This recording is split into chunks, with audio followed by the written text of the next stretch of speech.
waliwo ebigambo byenjagala okubanga nkuwa ensonga zirabika zawanvu yedda gwali ku mukutu ogwa Redzone TV atanaba kubanga osubscribinga nga bulijjo nyongera okujjukiza ntikirira wansi awo olaba ekigambo subscribe kikwateko kwata kade aka notification obere nga tomisinga nsonga yonna. Olunaku olwaleero nkuwadde amawulire ebibadde mu Bulange Mengo mu lukiiko lwa Buganda olukulu olw'okuntikko kyewandiise Parliament.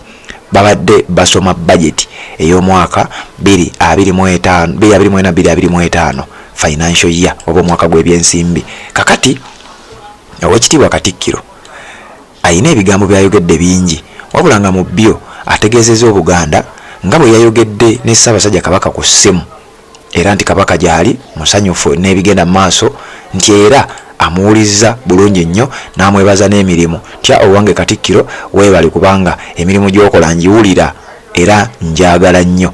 Katikkiro bw'abadde awa speech ng'oggyeko ebyo ayogedde ebigambo ebirala bingi nnyo, ayogedde ensonga nnyingi wabula mu bigambo bye waliwo waayogeredde akatambi kano ke ngenda okubanga nkuwa njagala tukalabe ffenna ngenda kukakuddiramu emirundi egiwerako okawulirize okafumiitirizeeko ate obeere nga ogenda maaso n'okulaba ebirala byengenda okubanga nkuwa.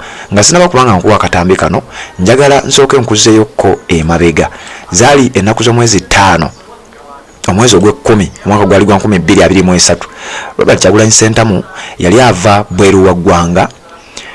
Bannayuganda ne bategeka okumukima ku airport era mu bijjukira October 5 2023 Robert Kyagulanyi Ssentamu yali yakalandinga ku airport wati abasajja ne bamukabirawo ne bamuteeka mu kamotoka ne bamuvuga paka Magere waka. Essaga eyo mugijjukira asooka atuuka Magere asange nga Mpuuga yatuuseeyo dda. Ebyo bintu nkakasa mubijjukira.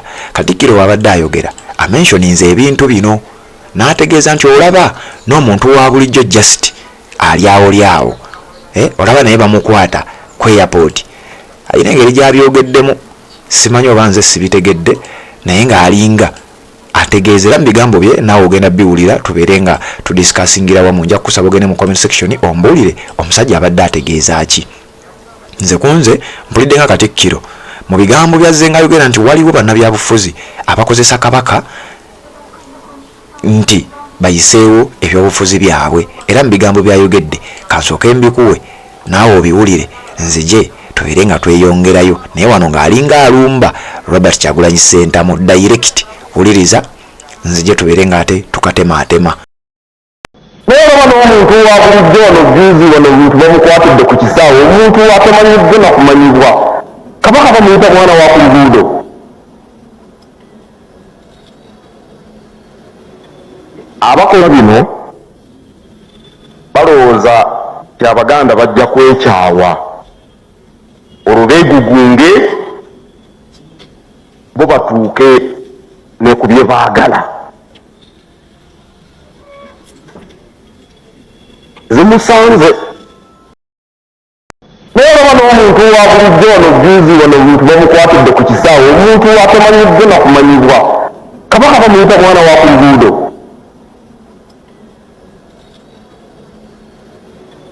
Abakola bino balowooza ti Abaganda bajja kwekyawa olwo beegugunge bo batuuke ne ku bye baagala.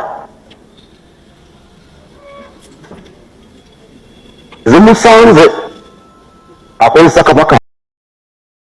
Owulidde omusajja agambye waliwo omuntu wa bulijjo gwe baakwatira ku kisaawe Entebbe nti ate Kabaka si muntu si mwana wa ku kkubo naye bw'abadde amaliriza ategeezezza nti bano bannabyabufuzi simanyi munnabyabufuzi kigwategeeza naye bw'ogattagatta ebigambo ebyo Katikkiro alinga ategeeza Robert Kyagulanyi Ssentamu agambye nti bano bannabyabufuzi baagala kukozesa Kabaka embeera ya Kabaka obukosefu bwe nti abantu beekalakaase Abaganda banyiige beegugunge oluvannyuma lw'Abaganda okwekalakaasa nti olwo bo bayiseewo ebyabwe bagende ndowooza bawonzike gavumenti nga bakozesezza Baganda okubeera nga beekalakaasa.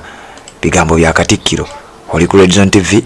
Akantu kano ngenda kukakuddiramu oddemu okawulirize ojja kungenderako mu comment section ombuulire okategedde otya omusajja ampuliranga ali mu kulumba Robert Kyagulanyi Ssentamu kubanga ye muntu gwe bakwatira ku airport ate statement yazizzeeko nti abaagala okukozesa obukosefu bwa Kabaka babeere nga bayisaawo ebyabwe oba Abaganda banyiige babeere nga beekalakaasa olwo bo bayiseewo ebyabwe. Bw'owuliriza statement ezo abantu bano nno bombi Baganda, Robert Kyagulanyi Ssentamu musajja Muganda, Charles Peter Mayiga musajja Muganda. In fact ngenda kuwa ebibakwatako ababiri bano nga sinaba kubanga nkuwa akatambi kano kansooke mbikuwe bano bonna bazzukulu ba Nambi gwali ku mukutu ogwa Red Zone TV. Nze wano ku Red Zone TV bwe tukola ngenda kuwa ebikwata ku bana ababiri obategeere ani yaani.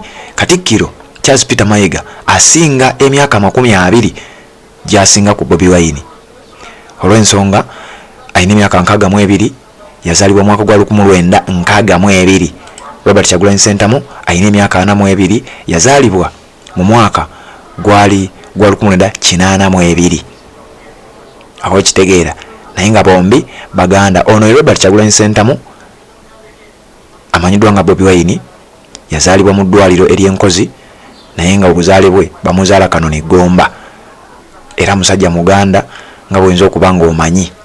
Katikkiro Charles Peter Mayiga nga ye Katikkiro oba Prime Minister owa Buganda. Ono yazaalibwa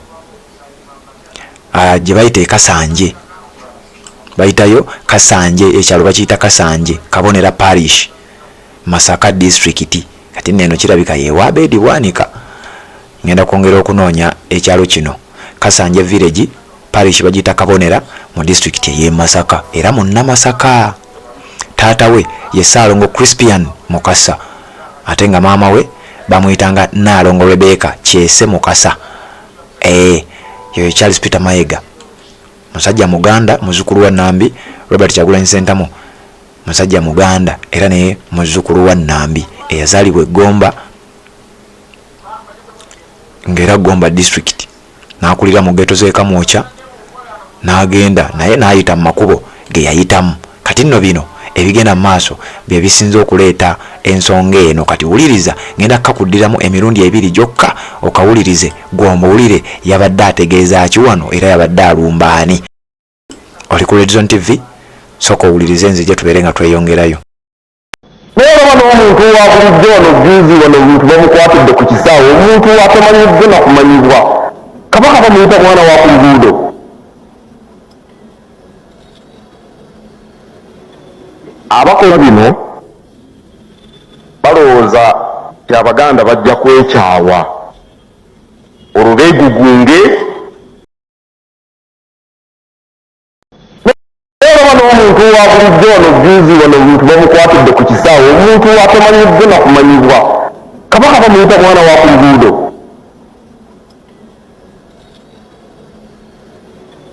Abakola bino balowooza ti Abaganda bajja kwekyawa olwo beegugunge bo batuuke ne ku bye baagala.